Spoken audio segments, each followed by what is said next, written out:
మీరు ఆర్జించే 5,000 కోట్ల రూపాయలు నెలకు శాశ్వతం కాదు. ఇమ్మీడియట్గా ఛానల్ అయితే డిజిటల్ లాంచ్ అవుతుంది. తిరిగి రాజకీయ రంగ ప్రవేశం చేస్తున్నాను, మీడియాలో ఎంటర్ అవుతున్నాను.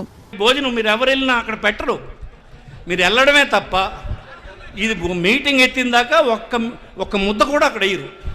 మేము ఆదేశించడం వద్దని. నమస్కారం అండి, దిస్ ఇస్ #. నిన్న విజయసాయి రెడ్డి ఇంటి ఆఫీస్ ముందు నుంచి వెళ్తూ నేను అనుకున్నాను ఏంటబ్బా ప్రెస్ ఎంత ఉంది అని చెప్పి. సాయంకాలం బయటపడిన విషయం 13 గంటలు ఎన్ఫోర్స్మెంట్ డిపార్ట్మెంట్ ఈడీ వాళ్ళు లిక్కర్ కుంభకోణంలో విజయసాయి రెడ్డిని కూడా విచారించారు. నిన్న చూసుకుంటే కనుక మనకి అడ్డలుంగి చెవిరెడ్డి, దాని తర్వాత ధనంజయ రెడ్డి, వీళ్ళందరి ఇంటిపైన ఈడీ షాకుల మీద షాకులు ఇంటికి కూడా వచ్చింది.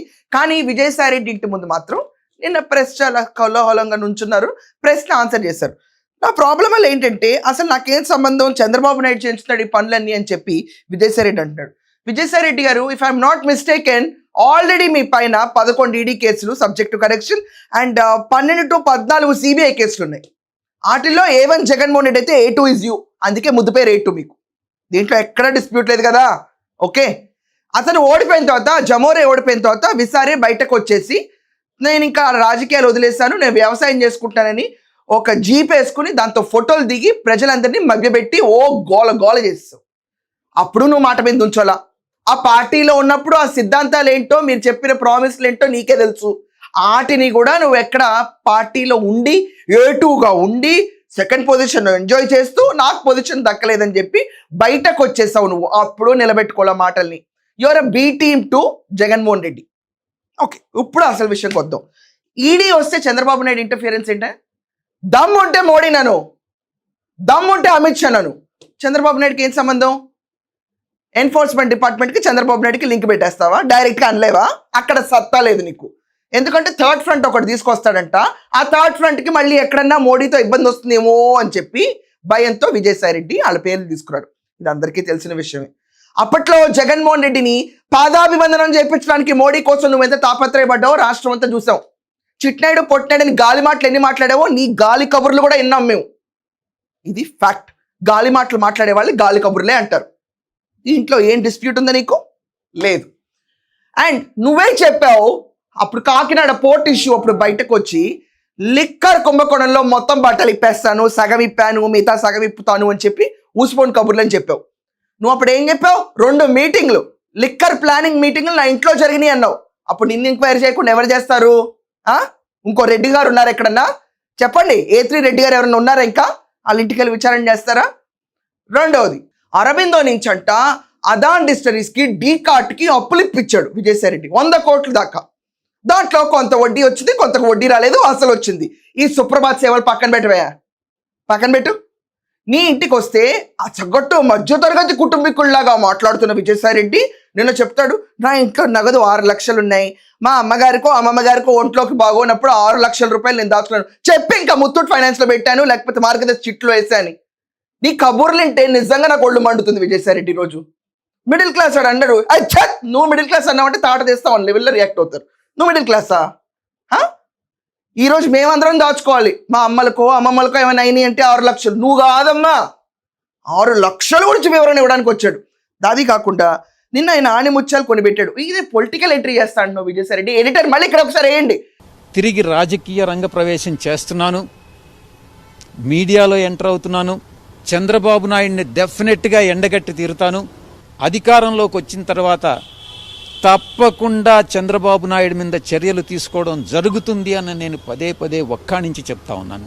నువ్వు పొలిటికల్ స్పీచ్ ఇస్తానంటే ఉండండి పెద్ద ఆయన స్పీచ్ ఇస్తున్నాడు, భోజనాలకి ఏం కంగారు లేదంటే అని చెప్పి భోజనాలు తినడానికి వెళ్ళిపోయారు జనాలు అందరూ. భోజనం మీరు ఎవరు వెళ్ళినా అక్కడ పెట్టరు, మీరు వెళ్ళడమే తప్ప ఇది మీటింగ్ ఎత్తిన దాకా ఒక్క ముద్ద కూడా అక్కడ వేయరు.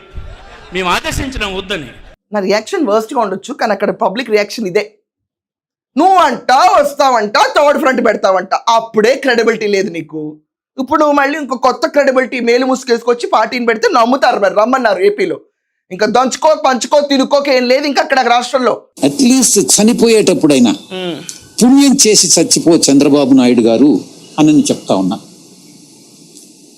మంచి కార్యం చేయండి, ప్రజలకు ఉపయోగపడే కార్యక్రమం చేయండి. అంతేగాని ప్రజలను రాజకీయ ప్రత్యర్థులను ఎప్పుడు నువ్వు శత్రువులుగా చూడొద్దు. రాజకీయ ప్రత్యర్థిగానే చూడండి. మీరు ఓ వేదాలు వల్లించే పెద్ద ఆయన మొత్తం తల గెడ్డం మెరిసిపోయింది కాబట్టి పెద్ద ఆయన అని అంటారు. కాకా నువ్వు కొంచెం ఆగు. ఏంటి రాజకీయ ప్రత్యర్థుల్ని శత్రువుగా చూడకూడదా? నీ మాటలు వింటే నాకు ప్రత్యర్థులు వస్తుంది చూడు, అంత మైండ్ దొప్పుతుంది మీద వింటే. ప్రత్యర్థులను శత్రువులుగా చూడకూడదు. చిట్నాయుడు పొట్నాయుడు అని గాలి మాటలు నీ ట్విట్టర్లో పెట్టింది నువ్వు శత్రువులుగా చూడకుండా ఎలా చేసావు? సాఫీ రాజకీయం చేశారా? ఎఫ్ఐఆర్ కాపీ లేకుండా జగన్మోహన్ రెడ్డి నీ పార్టీలో కూర్చుని చంద్రబాబు నాయుడు అరెస్ట్ చేస్తుంది ప్రభుత్వం. శత్రువుల్లో చూసారా లేకపోతే రాజకీయ ప్రత్యర్థుల్లాగా మర్యాదగా చూసారా? మహిళకి రక్షణ ఇవ్వలేని బోడి ప్రభుత్వం, దాంట్లో నువ్వు ఒకటివి, గెలిస్తే అక్కడే కంటిన్యూ అయ్యేవాడివి, ఓడిపోయి కూర్చున్నాక బయటకు వచ్చి నువ్వు మళ్ళీ 3 ముక్కలు అట్లాగా 3వ పార్టీ అంట. ఎవడేస్తాయా నీ కోట్లు? నీ క్రెడిబిలిటీ ఆ స్పీచ్ల్లోనే లేదు. ఎలా నెక్స్ట్ టైం నువ్వు భోజనాలు కాదు బంతి భోజనాలు పెడతా అన్నా కూర్చోరు నీ స్పీచ్లకి. ఆర్జించే 5,000 కోట్ల రూపాయలు నెలకు శాశ్వతం కాదు. అది మీకు ఎప్పటికీ సంతోషాన్ని ఇవ్వదు. చంద్రబాబు నాయుడు 5,000 కోట్ల రూపాయలు సంపాదిస్తున్నాడు నువ్వు అంటున్నావు. సర్ది పెట్టావా నువ్వు వెళ్ళి? ఉమ్ము నీరుతో లెక్క పెట్టావా? ఏం మాట్లాడుతున్నావు? నీకు ఈ థాట్ ప్రాసెస్ ఎందుకుందో తెలుసా? లాస్ట్ టైం జమోరే గవర్నమెంట్ లో రాష్ట్రాన్ని దోంచుకున్నారు 1,00,000 కోట్లకు అని చెప్పి పెద్ద బిరుదుందా బోడి గవర్నమెంట్ కి. బోడి ప్రభుత్వం నడిపారు 5 ఏళ్లకి. అప్పుడు లిక్కర్ కుంభకోణం, దాని గురించి నీకు ఈడీ వచ్చింది కదా. దేశం కాదు ప్రపంచం మొత్తం ఇంత కుంభకోణం చూడలేదు అంటున్నారు. అలాంటి కుంభకోణం నడిపి నీకే ఎక్స్పీరియన్స్ ఉంటుంది. 5,000 కర్మ 10,000 కూడా దాచుంటారు. 5,000 కోట్ల రాష్ట్రంలో డబ్బులు లేక చేస్తుంటే చంద్రబాబు నాయుడు గారు 5,000 కోట్లు పెట్టిలో దాచుకుంటాడు రోజుకి. నువ్వు చెప్పే మాటల కన్నా అర్థం ఉందా? నువ్వు మళ్ళీ ఒక పెద్ద చార్టెడ్ అకౌంటెంట్, షెల్ కంపెనీల ఎక్స్పర్ట్. మీరు చేసేటటువంటి ప్రజాసేవ మాత్రమే మీకు సంతోషాన్ని ఇస్తుంది. అందుకే నేను చెప్తా ఉన్నాను, జీవిత చరమాంకంలో కొన్ని మంచి పనులు చేసి మరణించినట్లయితే ప్రజలు గుర్తు పెట్టుకుంటారు, చరిత్ర పుటల్లో మీరు శాశ్వతంగా నిలిచిపోతారనని ఈ సందర్భంగా తెలియజేసుకుంటూ సెలవు తీసుకుంటాం. జీవిత చర్మాంకమా? 75 చర్మాంకమా? నువ్వు 80 అన్నావు ఆయన వయసు. జగన్మోహన్ రెడ్డి 60 అంటా. నేనైతే ఈ రోజు నుంచి సీనియర్ సిటిజన్ జగన్మోహన్ రెడ్డి. మీ ఇష్టం వచ్చిన ఏజ్ వేస్తే మా ఇష్టం వచ్చిన ఏజ్ వేస్తాం. నీకు 90.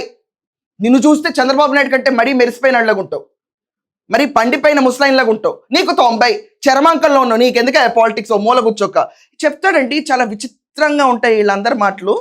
ఏంటంటే జగన్మోహన్ రెడ్డి గురించి చెప్పండి అంటే జగన్మోహన్ రెడ్డికి ప్రజలు ఆశీర్వదించలేదు. Common sense. దీనికి రెప్లికా పెట్టు. ప్రజలు ఆశీర్వదిస్తేనే చంద్రబాబు నాయుడు గారు ఈరోజు పవర్లో ఉన్నారు.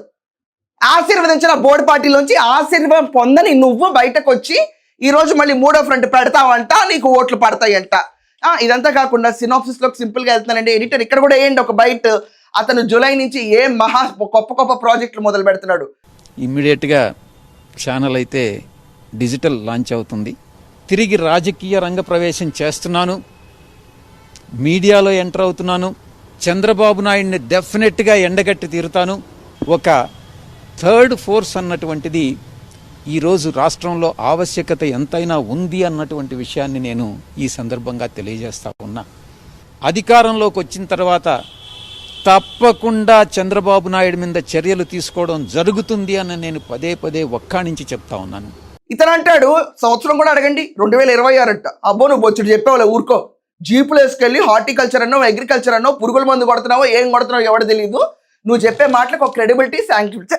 I'm really not interested in talking about A2s. Financial defaulters enforcement department interfere అయ్యి 11 కేసులు ఉండి సిబిఐలో 14 కేసులు ఉన్న మీరందరూ పెద్ద హితోపదేశం చేస్తారా రాష్ట్రానికి వచ్చి? సిగ్గుండాలి మాకన్నా ఇవన్నీ ఇంటానికి, సిగ్గుండాలి మాకు. ఫైనాన్షియల్ అఫెండర్స్ డిఫాల్టర్స్ మీరందరూ కూర్చొని మాకు నేర్పిస్తారు, అది కూడా ప్రజల డబ్బు దుర్వినియోగపరిచి. జోక్ చేస్తున్నావా? నువ్వు వచ్చి డిజిటల్ మీడియా పెడతా అంట. అది ఇప్పుడు పోయిన సంవత్సరం పెట్టావు, ఈ సంవత్సరం ఓం నమః స్వాహ అనుకుని ఒకటి పెడతావు. దానికి ఏం చేస్తావు తెలుసా నువ్వు? చంద్రబాబు మీద డప్పు కొట్టు, జగన్ బాబుని ఎత్తు, 3వ ఫ్రంట్ పెట్టు, చీల్చి ఓట్లు తీసుకెళ్ళి జగన్ బాబుకి కలుపు. ఎవరికి తెలియదు ఇప్పుడు పక్కల డ్రామాలు. మెయిన్ ఛానల్ పెడతావు అంట. అంత అత్తా నీకు లేదులే, పక్కెళ్ళు. ఏంటి డిజిటల్ పేపర్ న్యూస్ పేపర్. నీకు తెలుసు ఏం మాటలు మాట్లాడితే సేల్ అవుతాయి. అవి తీసుకొచ్చి ఈరోజు వాగేస్తున్నావు. ఏమంటారండి, ఈ 6 లక్షలు దాచుకున్న బట్టడుగు వర్గాల్లో ఉన్న విజయసాయి రెడ్డిని 6 లక్షలు దాచుకున్నాడు అంతే ఇంటి ఆరోగ్య సమస్యలకి. నమ్ముతారా? చెప్పండి మీ ఒపీనియన్స్ ఏంటో కమెంట్స్లో. That's all for now. Thank you.